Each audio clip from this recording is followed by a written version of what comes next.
Hay un veneno silencioso que casi todos hemos probado alguna vez. No viene en una botella, viene en una frase, en una mirada, en un silencio. Es ese momento en que alguien, a propósito, pone a prueba tus límites. Un comentario con doble intención, un chiste que no da risa, una opinión que no pediste disfrazada de ayuda.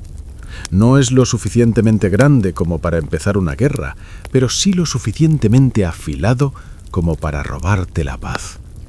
Y en ese instante, la mayoría de la gente comete uno de dos errores. O explota y le da al otro exactamente el drama que buscaba, o se lo traga y deja que esa pequeña gota de veneno se quede dentro, corroyendo la confianza. Pero existe un tercer camino, uno que casi nadie conoce. Uno que no requiere gritar, ni discutir, ni siquiera defenderse. Es el camino de las actitudes silenciosas. 10 posturas mentales y físicas que desarman a quien te falta el respeto, no porque lo ataques, sino porque no te doblas. Hoy voy a enseñarte esas 10 actitudes y te prometo que cuando las entiendas, no solo cambiará cómo te tratan los demás, cambiará la forma en que tú vives tu vida. Y antes de empezar, si sientes que es hora de dejar de negociar tu paz interior, escribe en los comentarios esta declaración: mi respeto no está en venta. Escríbelo como un recordatorio, como un ancla, como la primera línea de un nuevo contrato contigo mismo. Empecemos. Actitud 1. No te justifiques. Quien sabe lo que vale no da explicaciones. Aquí está el primer error que cometemos casi todos, y es casi un reflejo. Alguien te cuestiona, critica una decisión que tomaste, te habla con ese tonito que insinúa que eres irresponsable o que no sabes lo que haces. ¿Y qué ocurre en tu mente? Un tribunal. De repente te conviertes en tu propio abogado defensor. Empiezas a organizar argumentos, a buscar pruebas, a dar detalles innecesarios, a explicar el contexto, tus motivos, tus buenas intenciones. Y mientras hablas y hablas, creyendo que estás aclarando las cosas, lo que en realidad estás transmitiendo es algo muy distinto. No transmites claridad, transmites inseguridad. Quien se justifica en exceso no está informando, está pidiendo permiso para ser quien es, está pidiendo aprobación para sus propias decisiones. Y la persona irrespetuosa tiene un radar para eso. En el instante en que detecta que necesita su validación, sabe que todavía tiene poder sobre ti. Yo viví esto durante años. Cada decisión que tomaba, grande o pequeña, se convertía en una defensa pública. Si cambiaba de trabajo, preparaba un discurso. Si decía que no a una invitación, sentía que debía una tesis doctoral para explicar mis razones. Y el efecto era siempre el contrario al que buscaba. Cuanto más me justificaba, más me cuestionaban. Cuanto más intentaba convencer, más espacio creaba para la crítica y la ironía. Hasta que un día, agotado, probé algo diferente. Alguien me cuestionó una decisión personal con ese tono acusatorio de siempre, esperando el monólogo, y por primera vez respondí simplemente: fue mi elección. Y nada más. El silencio que vino después fue increíblemente incómodo, pero no para mí. La otra persona, descolocada, sin el escenario que esperaba, intentó sacar otro tema y nunca más volvió a cuestionarme de esa manera. Ahí entendí la primera actitud de poder. Quien sabe lo que está haciendo no necesita la aprobación de una audiencia, porque tu vida no es un juicio, tus decisiones no están en debate. Cuando dejas de dar explicaciones que nadie te pidió, le quitas al otro el poder de ser el juez. No estás siendo grosero, estás siendo firme. Estás trazando una línea invisible que dice: este territorio es mío. Y aquí viene la parte que nos interesa. Eso avergüenza a quien no te respeta. no porque lo insultes, sino porque su intento de desestabilizarte queda expuesto en su propia ridiculez.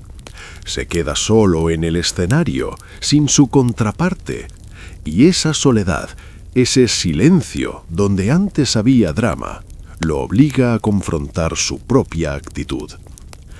Así que la práctica es esta. La próxima vez que alguien intente ponerte en el banquillo de los acusados, resiste el impulso de ser tu propio abogado. Da una respuesta corta, clara y final, o simplemente no respondas nada.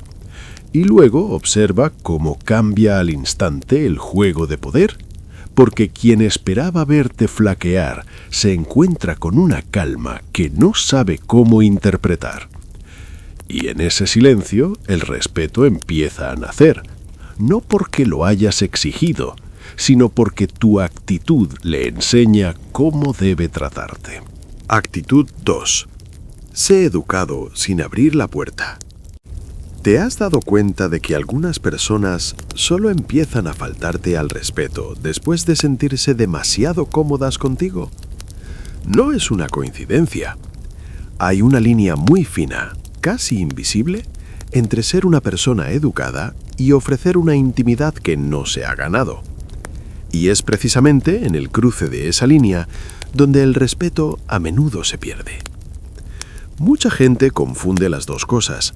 Creen que para ser amables deben ser cercanos, sonreír de más, abrir su espacio emocional y actuar como si existiera un vínculo que en realidad no existe.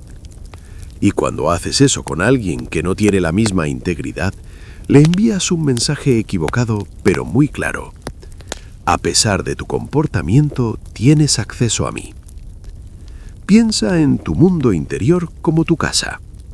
Ser educado es abrir la puerta principal para que alguien no se moje bajo la lluvia. Es un gesto de civilidad. Ofrecer intimidad es invitar a esa persona a pasar, sentarse en tu sofá y servirse un café. Pero tú no le das las llaves de tu casa a un extraño solo porque llueve. Tratar a alguien con educación, manteniendo una distancia emocional firme, no es frialdad, es protección de tu espacio sagrado. Es decir, con tu postura, yo no voy a bajar mi nivel de cordialidad, pero tampoco voy a invitarte a entrar. Me tomó mucho tiempo entender que mi impulso de ser amable con personas que claramente cruzaban la línea era en realidad una invitación a que lo siguieran haciendo. Yo sonreía para aliviar la tensión, sacaba tema para evitar silencios incómodos. Intentaba mantener un ambiente liviano pensando que eso resolvería el problema. Pero el efecto era siempre el mismo. Cuanto más accesible parecía yo, más cómodos se sentían ellos para faltarme al respeto. Hasta que un día, en lugar de intentar cambiar su comportamiento, simplemente cambié el mío.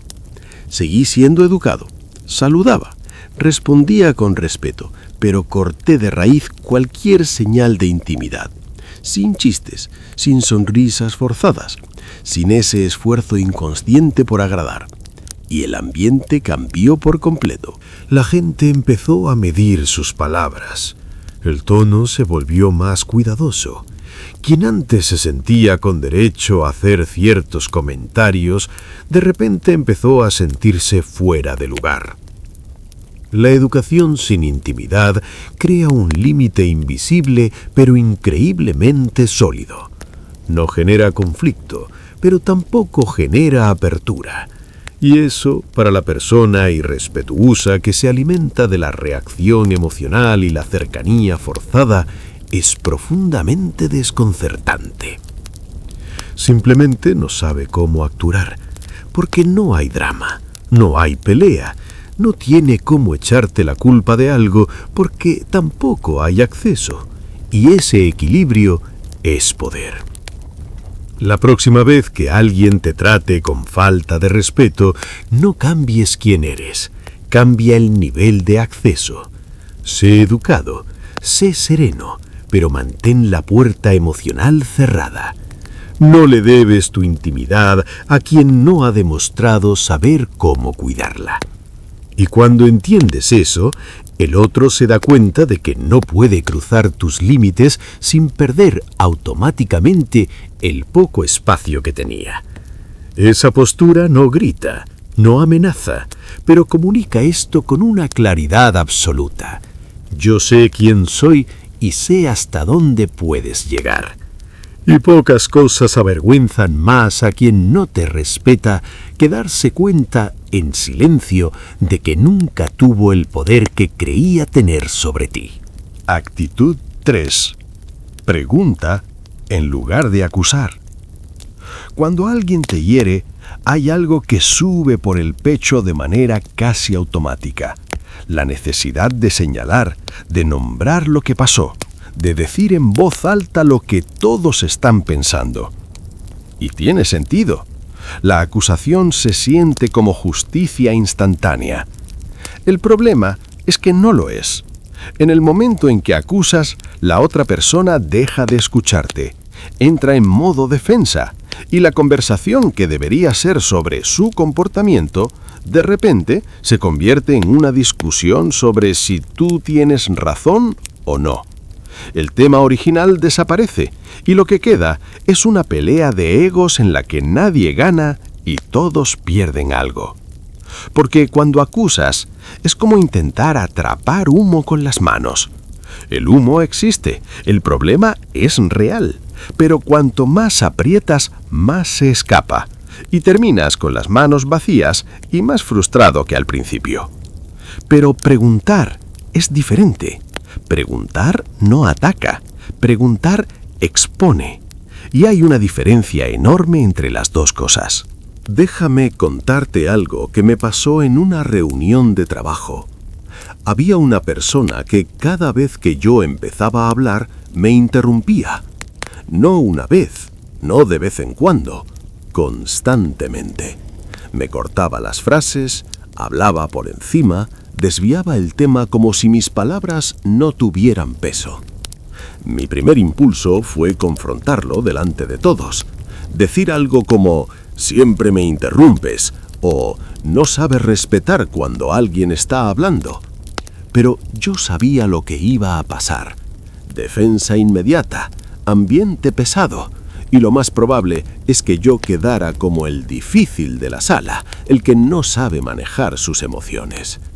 Entonces hice algo diferente. Esperé, porque sabía que iba a volver a pasar. Y cuando pasó, paré de hablar. Lo miré con calma, y en un tono completamente neutral, lo suficientemente claro para que todos en la sala escucharan, pregunté, ¿te diste cuenta de que me interrumpiste mientras yo estaba hablando? Y adivina qué, hubo silencio. No hubo ninguna acusación, ningún ataque, pero sí hubo algo mucho más poderoso, exposición. La persona se quedó visiblemente incómoda, trató de justificarse, soltó una risa nerviosa, dijo que no se había dado cuenta, pero algo cambió desde ahí. A partir de ese momento, empezó a controlarse, y el respeto llegó no porque yo levanté la voz, sino que lo obligué a ver su propio comportamiento reflejado en un espejo. Eso es exactamente lo que hace una pregunta bien puesta. Cuando acusas, tú te conviertes en el problema. Cuando preguntas, el comportamiento se convierte en el problema. Y esa diferencia lo cambia todo. Decir, tú nunca me respetas, es atacar a una persona completa. La etiquetas, la defines. Y cuando alguien se siente etiquetado, la reacción es automática e inevitable. Se cierra, se defiende, contraataca. La conversación deja de ser sobre respeto y se convierte en una batalla de quién tiene razón. En cambio, preguntar, ¿te diste cuenta de cómo sonó eso? No empuja, sino que obliga al otro a detenerse y a observar su propio comportamiento. Le quita la comodidad de la impunidad, y ese pequeño instante de pausa, ese segundo en que tiene que mirarse a sí mismo, lo cambia todo. Epicteto decía algo que encaja perfectamente aquí. Nunca digas de algo que lo perdiste, sino que lo devolviste. El principio es el mismo. No reacciones desde la pérdida, desde la herida, desde el ego dañado. Responde desde la claridad. Una pregunta hecha con calma, en el momento justo, vale más que 10 acusaciones dichas en el calor de la emoción, aunque tú tengas la razón. Porque quien pregunta con serenidad no parece herido, parece seguro. Y esa seguridad, esa calma quirúrgica con la que expones lo que pasó sin perder la compostura, es exactamente lo que descoloca a quien no te respeta. Porque simplemente ese tipo de personas no se esperan eso. Esperan drama. Esperan que tú subas tu tono o que te tragues sus palabras en silencio. Lo que menos esperan es que tú les pongas un espejo delante con una sola frase, dicha con tranquilidad y con la mirada limpia. Y cuando alguien se ve reflejado en ese espejo sin haberlo tenido, sin que nadie lo haya atacado, sin poder señalar al otro como el agresor, la vergüenza llega sola, sin que tú hayas tenido que invocarla. Actitud 4. Sostén la mirada. Hay un momento muy específico que ocurre justo después de que alguien te falta al respeto. Un momento que dura apenas un segundo y que la mayoría de la gente no nota.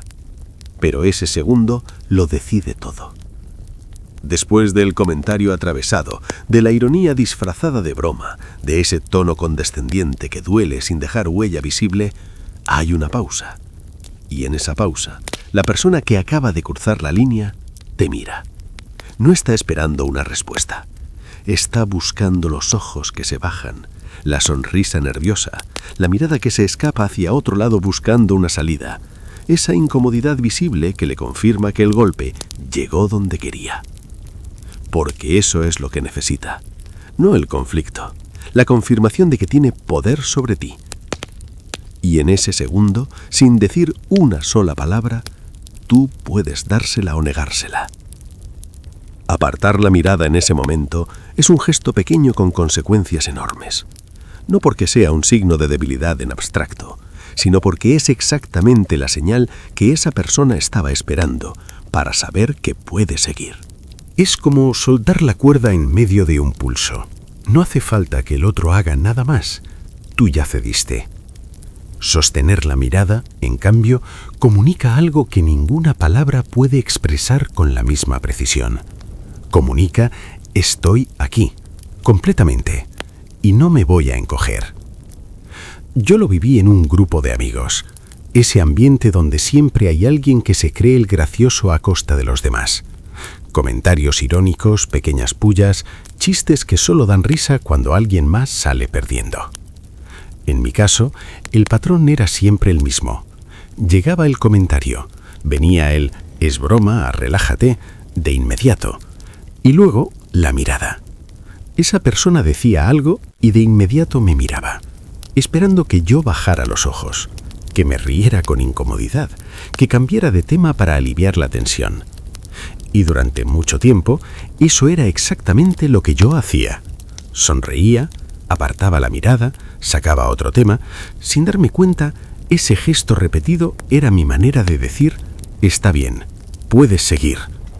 Hasta que una noche decidí no hacerlo. Entonces llegó el comentario, con el mismo tono de siempre, y justo después su mirada esperando mi reacción habitual. Pero esta vez hice algo diferente. Mantuve el contacto visual, sin rabia, sin cara de reproche, sin decir absolutamente nada. Solo sostuve la mirada, tranquilo, como quien simplemente está allí y no tiene ninguna prisa por mirar a otro lado. Fueron pocos segundos, pero el efecto fue inmediato. Esa persona empezó a moverse en la silla, apartó la mirada, intentó sacar otro tema. Se rió solo, con esa risa de quien se da cuenta de que se pasó, pero no sabe cómo retroceder con gracia. Pero lo más poderoso no fue eso, fue el ambiente. La conversación se frenó. Hubo ese silencio breve pero denso en el que todo el mundo entendió exactamente lo que acababa de pasar. Sin drama, sin una sola palabra. Y desde esa noche los comentarios cesaron. No porque yo hubiera gritado «ya estoy harto», sino porque yo no había dicho nada y aún así el mensaje había llegado con más claridad que de cualquier otra forma. Marco Aurelio escribió algo que resuena perfectamente aquí. La mejor respuesta a una ofensa es no parecerte a quien la comete. Sostener la mirada es exactamente eso. No bajas al nivel del otro, no reaccionas desde el ego herido. Te quedas en tu lugar, entero, sin moverse un centímetro. Y hay algo que ocurre cuando alguien esperaba verte tambalearte y en cambio te encuentra completamente firme. No sabe qué hacer con eso. Toda su estrategia estaba construida sobre la expectativa de tu incomodidad. Cuando esa incomodidad no aparece, el guión se rompe, y quien rompió el guión no fuiste tú. Fue él al quedarse sin respuesta para la calma que no esperaba encontrar. La mirada sostenida no es un arma, no es una amenaza, no es un reto. Es simplemente la expresión más honesta de alguien que sabe quién es y no necesita mirar a otro lado para confirmarlo. Y esa certeza silenciosa, esa presencia completa y tranquila que no se mueve ni un milímetro ante la provocación, es una de las cosas que más incomoda a quien construyó su poder sobre tu inseguridad. Porque de repente descubre que esa inseguridad ya no está disponible. Y sin ella, no tiene nada. Actitud 5. Demuestra con acciones que tienes opciones. Hay una verdad incómoda que pasa desapercibida, y es que la falta de respeto casi nunca llega de golpe. No aparece un día de la nada, de repente y sin aviso. Llega poco a poco, en pequeñas dosis, como el agua que va encontrando las grietas de una pared y las va ensanchando milímetro a milímetro, hasta que un día la pared simplemente cede. Y la grieta que busca, casi siempre, es la misma, la necesidad. Cuando alguien percibe que tú necesitas quedarte, que dependes de esa relación, de ese trabajo, de ese círculo social, algo cambia en la dinámica. No siempre de manera consciente, no siempre con mala intención, pero cambia, porque la dependencia se siente aunque sea de manera inconsciente.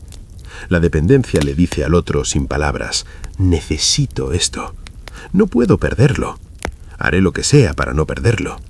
Y desde ahí, el respeto empieza a evaporarse, no porque la otra persona sea necesariamente mala, sino porque la necesidad misma lo permite. Yo aprendí esto de la manera más práctica posible, en un trabajo donde la falta de respeto nunca era directa ni evidente. Nadie levantaba la voz, nadie hacía críticas explícitas. Era esa falta de respeto sutil que solo quien la vive sabe reconocer. En reuniones yo presentaba una idea, hablaba 2 o 3 minutos con convicción y el tema simplemente moría. Y la reunión continuaba como si yo no hubiera dicho nada. 5 minutos después, otra persona repetía prácticamente la misma idea que yo había expuesto. Y ahí sí llegaban los gestos de aprobación, los buena observación, los tiene sentido. También estaban los proyectos importantes de los que me enteraba después, cuando ya estaban definidos. Los correos donde mi nombre simplemente no aparecía. Nada lo suficientemente explícito para reclamar, pero sí lo suficientemente repetido para incomodar. Y lo peor no era la situación en sí, era la sensación constante de tener que probar mi valor, de llegar más temprano, de aceptar tareas extra, de no quejarme para no parecer problemático. Pero con el tiempo entendí cuál era el problema en realidad. Yo necesitaba ese ambiente, necesitaba ese cargo, necesitaba sentirme reconocido por esas personas específicas, y cuando la gente lo detectaba, aunque fuera de manera inconsciente, El respeto empezaba a escurrirse entre los dedos. Mi punto de quiebre no llegó por una conversación difícil, no llegó por un ultimátum ni por una amenaza. Llegó por un movimiento silencioso que yo mismo hice. Sin anunciar nada, sin hacer declaraciones, simplemente empecé a construir alternativas. Desarrollé proyectos paralelos a mi trabajo. Invertí en habilidades que me daban autonomía. Amplié mis posibilidades más allá de ese único lugar. Y pasó algo que no esperaba. Mi comportamiento cambió antes de que yo siquiera fuera consciente del todo. Dejé de justificarme tanto. Dejé de mostrar urgencia por agradar. Dejé de aceptar cualquier cosa con tal de no perder mi lugar. Y la gente lo notó. La actitud en las reuniones cambió. Empezaron a escucharme más. En las decisiones volvieron a incluirme. Las conversaciones se volvieron más cuidadosas, porque quedó claro que yo no estaba atrapado. Séneca lo escribió con una precisión que sigue siendo perfecta 2000 años después. Es esclavo de todos quien cree que no puede vivir sin nadie. Mostrar que tienes opciones no es amenazar, no es restregarle nada a nadie en la cara, no es un juego de poder calculado. Es simplemente vivir el movimiento, seguir construyendo, seguir creciendo, seguir avanzando, con o sin la aprobación de quien no te respeta. Y hay algo en esa energía, en esa persona que claramente podría elegir otro camino, pero que está aquí por decisión propia y no por necesidad, que reorganiza completamente la dinámica de cómo te tratan los demás. Porque de repente la ecuación cambia, porque eres alguien que tiene a dónde ir. Y cuando eso queda claro, sin discursos, sin amenazas, sin confrontación, el respeto aparece de la manera más natural del mundo. No porque tú lo pidas, sino porque quien no te lo daba se da cuenta de que puede perderte.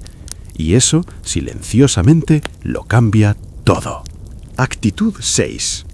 No reacciones en el momento de la provocación. Existe un juego que algunas personas juegan sin que tú lo sepas. Y la regla más importante de ese juego es simple. Quien reacciona primero, pierde. El que provoca no busca una discusión, busca algo mucho más específico.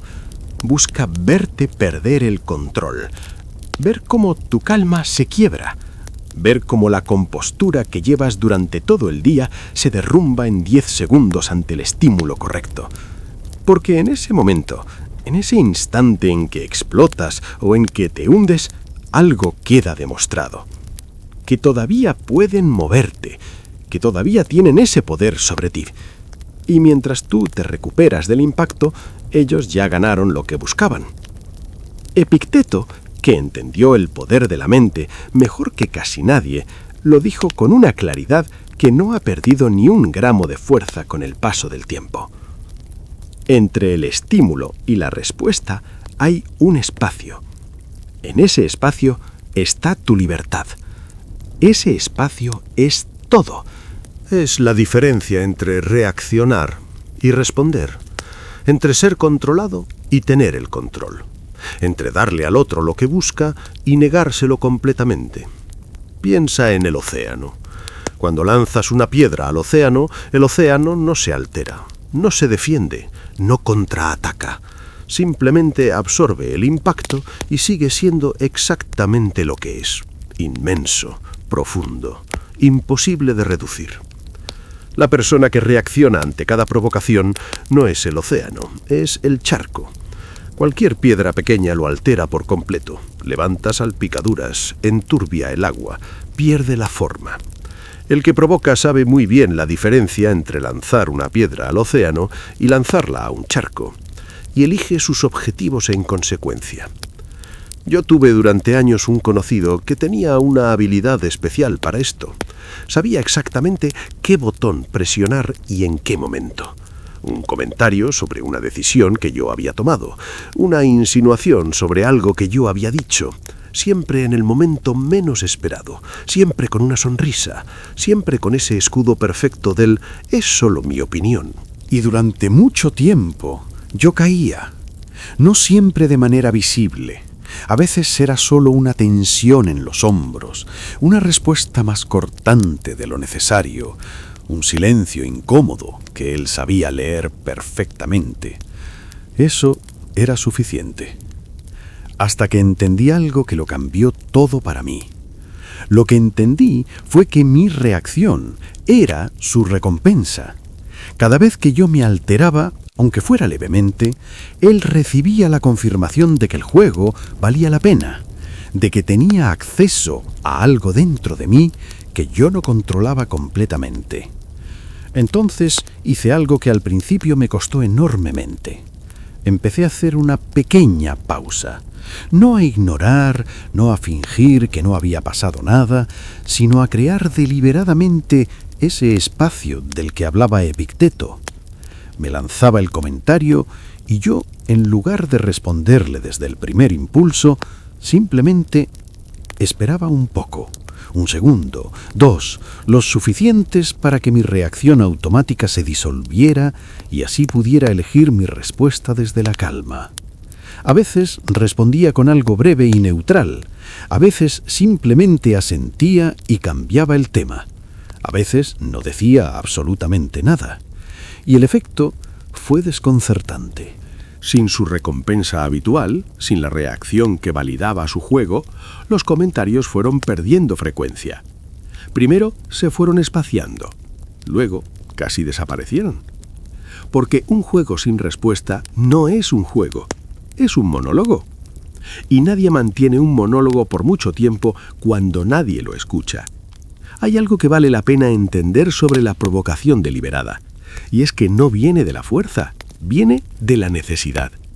Quien provoca constantemente está buscando algo que no sabe pedir de otra manera. Atención, poder, la confirmación de que importa lo suficiente como para alterar tu mundo. Cuando no le das esa confirmación, cuando absorbes el impacto con la serenidad del océano y sigues siendo exactamente quien eras antes del comentario, ocurre algo interesante. El provocador se queda solo frente a su propio comportamiento. Sin tu reacción, lo obligas a mirarse a sí mismo, y lo que ve no siempre es cómodo. Y esa incomodidad, ese momento en que se da cuenta de que su movimiento no produjo el efecto esperado, es exactamente el instante en que la vergüenza aparece. No porque tú lo hayas humillado públicamente, sino porque tú, con tu silencio y tu calma, le pusiste un espejo delante. Y él solo tuvo que mirar. Actitud 7. Habla menos de lo que sabes. Hay un error muy común que cometen las personas que quieren ser respetadas. Creen que para ser tomadas en serio, tienen que demostrar constantemente lo que saben. Sienten la necesidad de tener una opinión sobre todo, de corregir al que se equivoca, de aportar el dato que falta, de llenar los silencios con su conocimiento para que nadie dude de su competencia. Es un impulso comprensible. Queremos que nuestro valor sea reconocido. Pero a menudo, el efecto que se consigue es exactamente el contrario. Piensa en las 2 personas más sabias que has conocido en tu vida. ¿Eran las que hablaban sin parar? ¿Las que dominaban cada conversación? ¿Las que siempre tenían la última palabra? ¿O eran, por el contrario, aquellas que escuchaban más de lo que hablaban?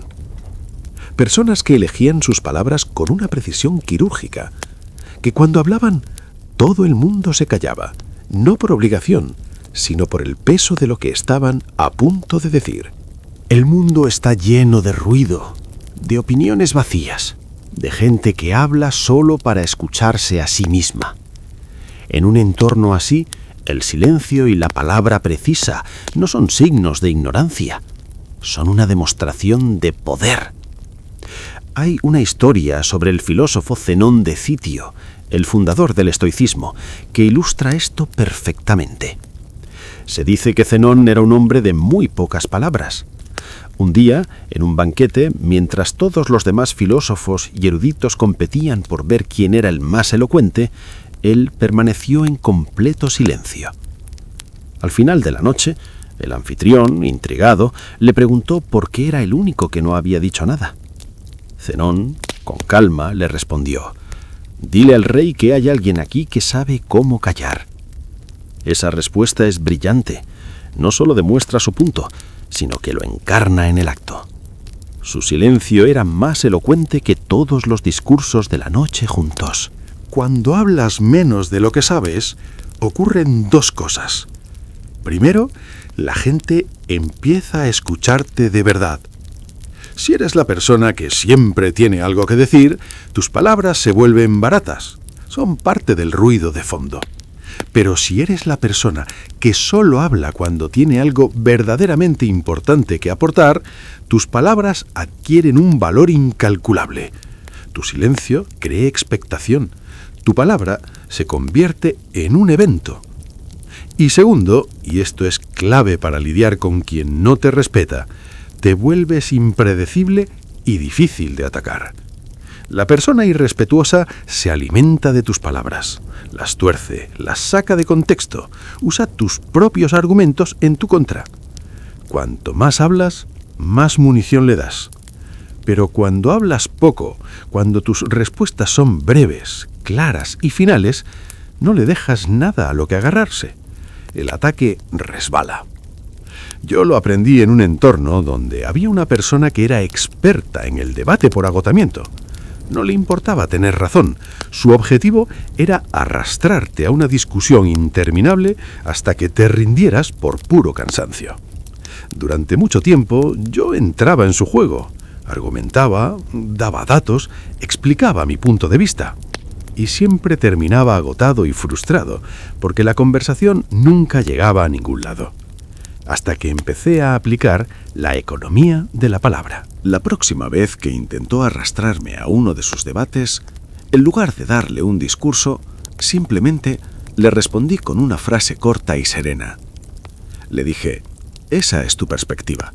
Yo lo veo de otra manera». Y luego no dije nada más. Ella intentó seguir, intentó provocarme. Estaba desesperada buscando sacarme una reacción, la que fuera.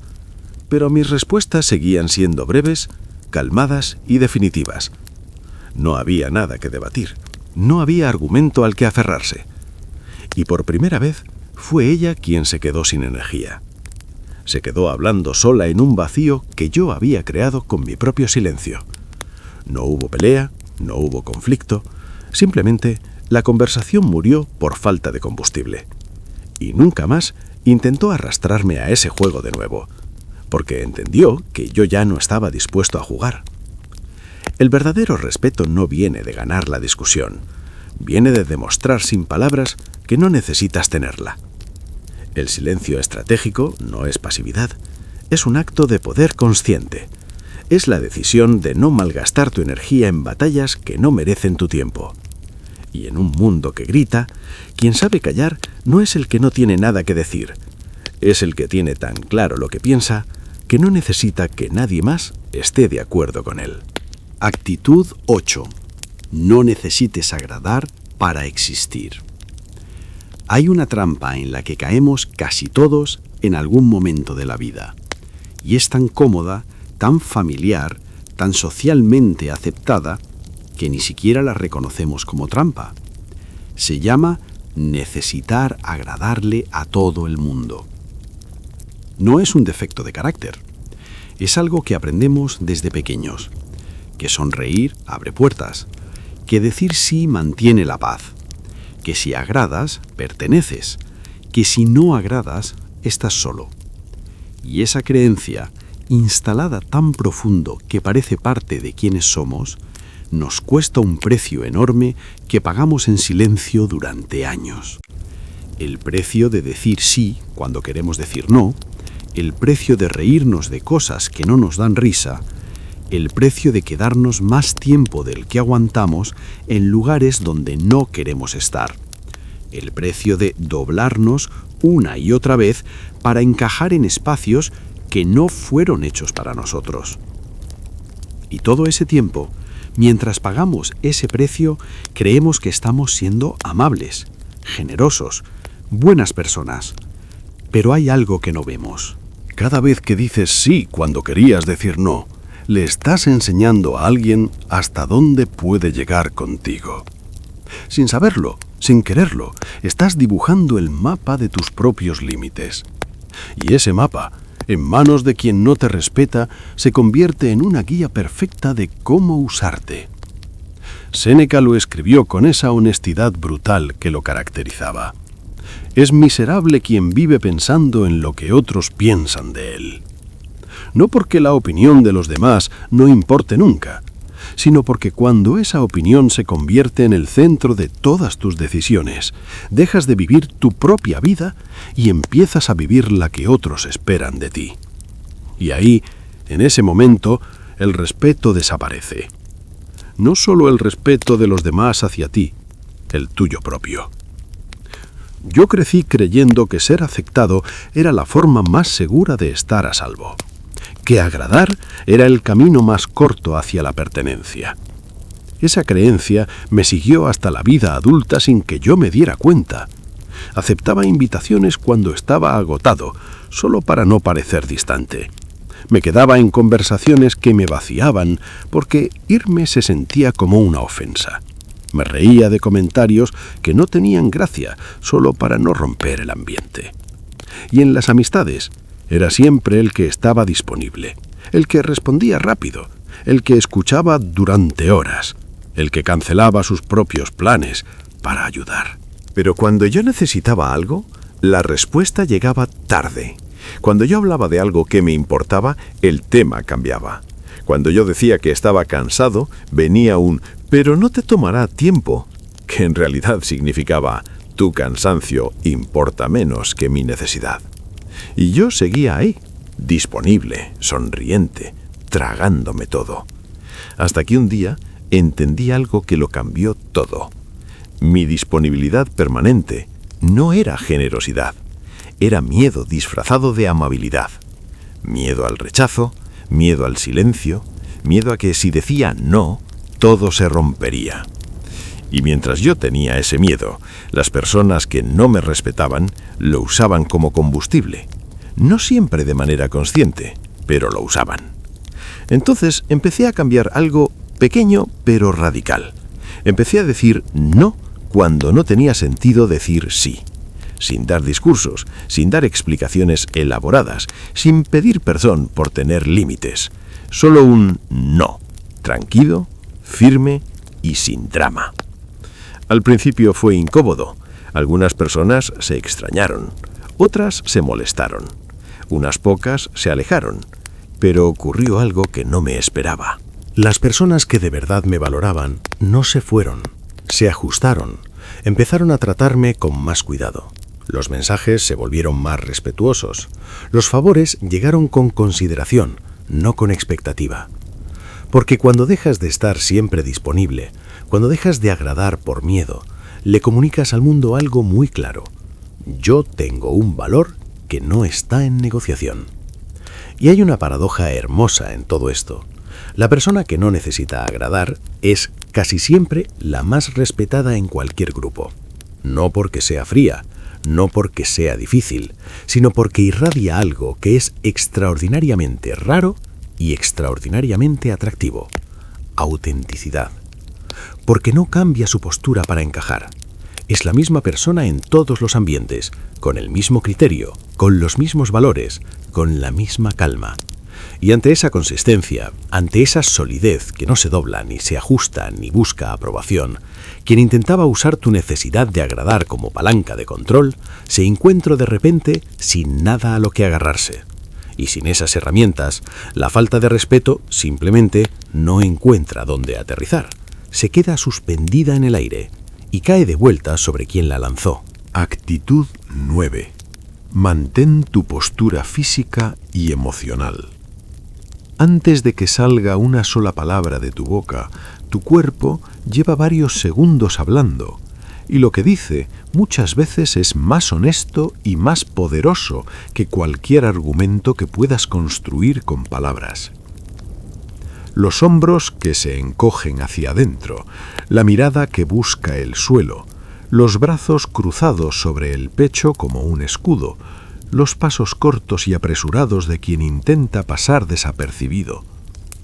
O lo contrario, la espalda recta, la mirada al frente, los pasos pausados de quien no tiene prisa porque sabe a dónde va.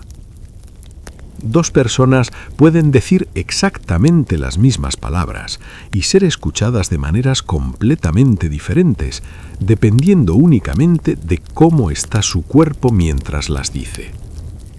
Ese es el lenguaje que nuestro cerebro aprendió a leer mucho antes de que existieran las palabras. Epicteto lo entendía con una claridad que sorprende para alguien que vivió hace 2000 años. Cuida tu cuerpo con rigor, pero sin ostentación, para que no revele cobardía ni indisciplina. No hablaba de apariencia, hablaba de presencia, de la señal que tu cuerpo envía al mundo sobre el estado de tu mundo interior. Porque hay una conexión directa entre cómo te sostienes físicamente y cómo te sientes por dentro. Cuando te sientes seguro, tu cuerpo se abre. Cuando tu cuerpo se abre, te sientes más seguro. Cuando te sientes amenazado, tu cuerpo se encoge. Cuando tu cuerpo se encoge, te sientes más amenazado. Es un círculo, y tú puedes entrar en él desde cualquiera de los dos lados. Hay un experimento mental que me gusta mucho para ilustrar esto. Imagina a alguien que acaba de recibir una noticia devastadora. Hombros caídos, cabeza baja, pecho hundido. Ahora imagina pedirle a esa persona que, manteniendo exactamente esa postura, intente sentirse optimista y poderosa. Es casi imposible. Ahora imagina lo contrario. Alguien con la espalda recta, los hombros abiertos, la cabeza en alto. Pídele que intente sentirse pequeño e insignificante. Tampoco funciona. Tu postura no es solo el resultado de cómo te sientes, es una de las causas. Y cuando entiendes eso, tienes en tus manos una herramienta que nadie puede quitarte. Porque puedes elegir tu postura antes de elegir cómo te sientes. Puedes estar en una situación difícil con la espalda recta, incluso cuando por dentro algo tiembla. Y ese simple acto físico empezará a cambiar tu estado emocional desde adentro. Yo lo descubrí en una situación que llevaba semanas evitando. Había una persona en mi entorno que tenía una habilidad particular para hacerme sentir pequeño. No lo demostraba abiertamente, era muy sutil, su tono ligeramente condescendiente, la forma en que le ignoraba mis comentarios en grupo, esa manera de mirarte que dice, sin decirlo, que no eres tan importante como crees. Y yo, sin darme cuenta, había empezado a ajustar mi comportamiento alrededor de esa persona. Entraba a los espacios donde ella estaba de una manera diferente, más cauto, más contenido, como si inconscientemente redujera mi tamaño para ocupar menos espacio. Hasta que un día lo noté. Literalmente me vi desde afuera y me pregunté, ¿cuándo empecé a hacerme pequeño? Esa misma tarde, antes de entrar a un lugar donde sabía que esa persona estaría, tomé una decisión consciente.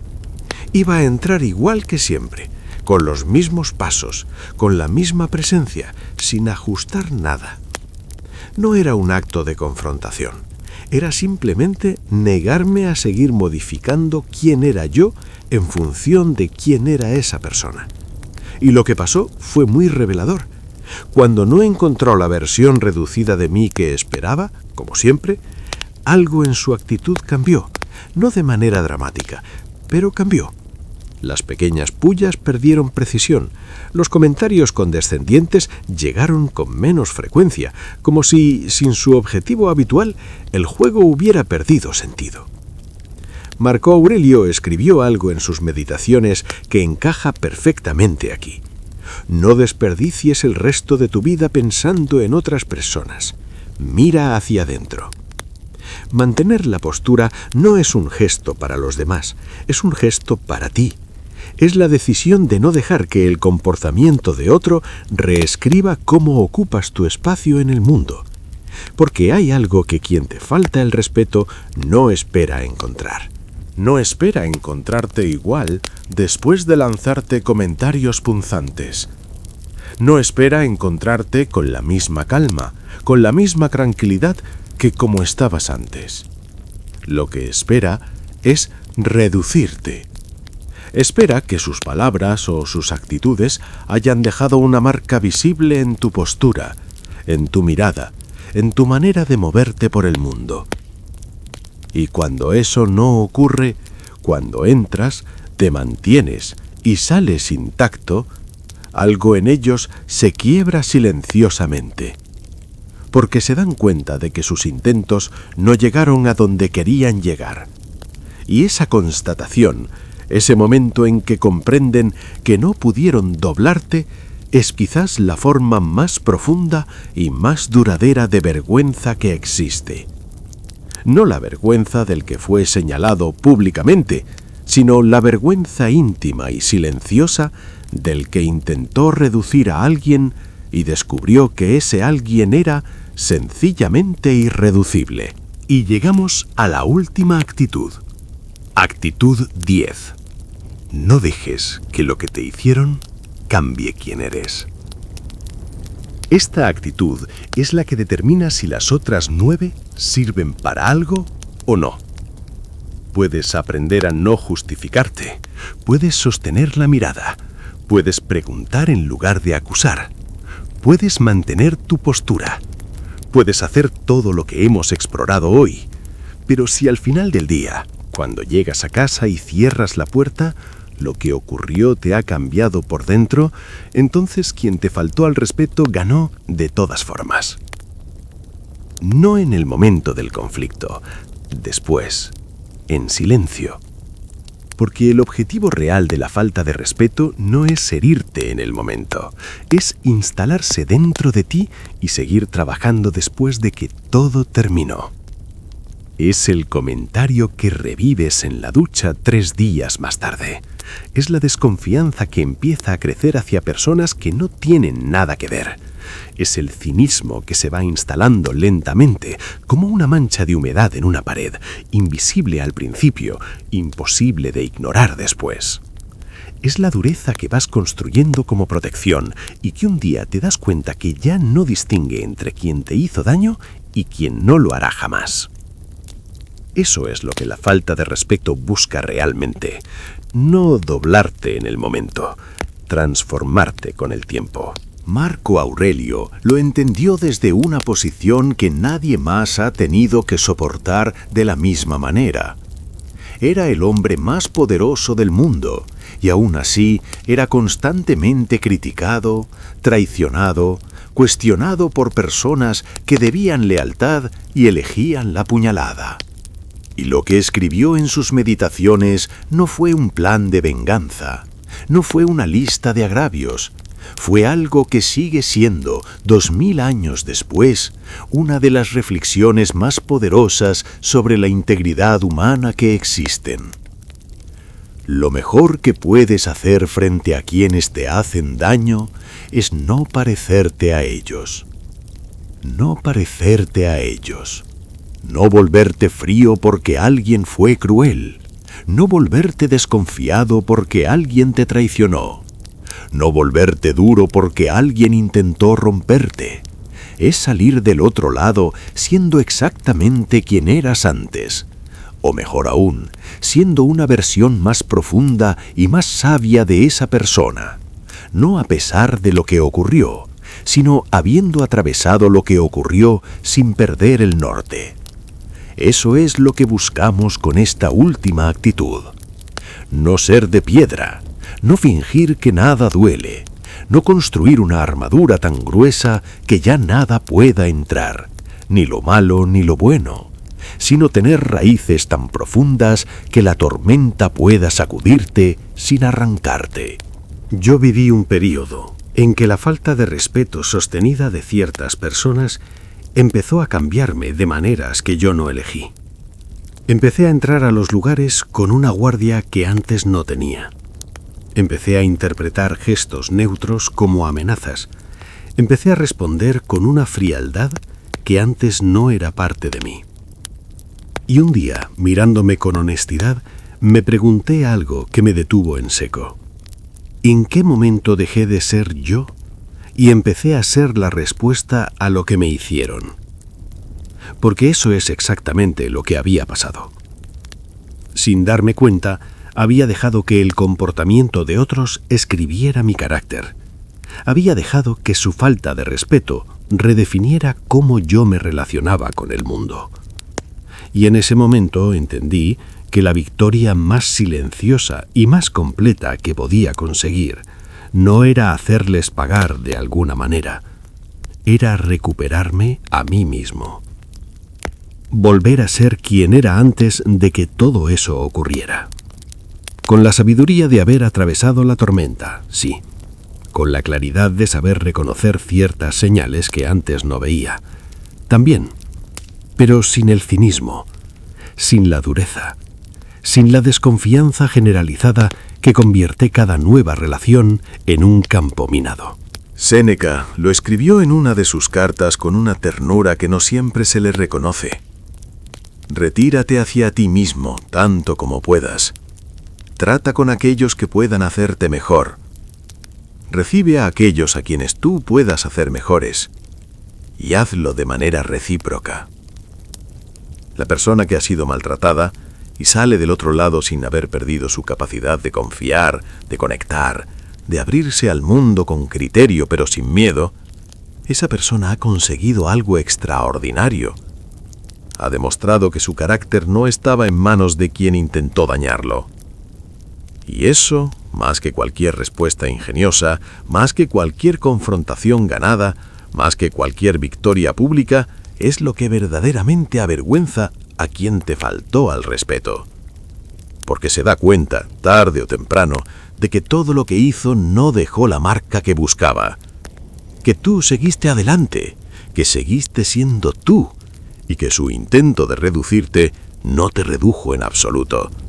Te fortaleció. Entonces, aquí las tienes. 10 actitudes. No son técnicas de manipulación, no son estrategias de poder, no son movimientos calculados para humillar a nadie. Son posturas, maneras de estar en el mundo que nacen de un lugar muy específico, del lugar de quien sabe quién es. Ninguna de estas actitudes existe para avergonzar a nadie, pero sí lo hacen. No porque ese sea el objetivo, sino porque son la consecuencia natural de encontrarse con alguien que no se dobla, que no reacciona, que no necesita aprobación, que sigue siendo exactamente quien es sin importar lo que otros hagan. Y ante esa solidez, ante esa calma que no se compra ni se rompe, quien actúa desde la falta de respeto se queda solo frente a su propio comportamiento, sin excusas, sin escudo, sin la colaboración emocional que necesitaba para seguir. Y ahí, en ese espejo que tú le pones sin querer, simplemente siendo quien eres, la vergüenza aparece. No la vergüenza que tú le das, la que él mismo se gana. El estoicismo no te promete que el mundo se volverá perfecto. No te promete que las personas difíciles desaparecerán. No te promete que nunca más nadie cruzará una línea. Te promete algo mucho más valioso, que cuando eso ocurra, tú estarás ahí, entero, firme, siendo exactamente quien decidiste ser, y que eso, por sí solo, será suficiente. Si este vídeo resonó contigo, escribe en los comentarios: "Mi respeto no está en venta", no como una frase suelta, sino como una declaración. Comparte este vídeo con alguien que lo necesite escuchar, porque a veces lo que necesitamos es que alguien nos recuerde que tenemos más dignidad y fuerza de la que creemos. Suscríbete si quieres seguir explorando esta sabiduría juntos. Y recuerda siempre esto: el mundo puede intentar doblarte, puede intentar reducirte, puede intentar reescribir quién eres con sus palabras, sus actitudes y sus silencios. pero solo lo consigue si tú se lo permites. Y tú, a partir de hoy, ya sabes que no tienes que hacerlo. Hasta el próximo vídeo.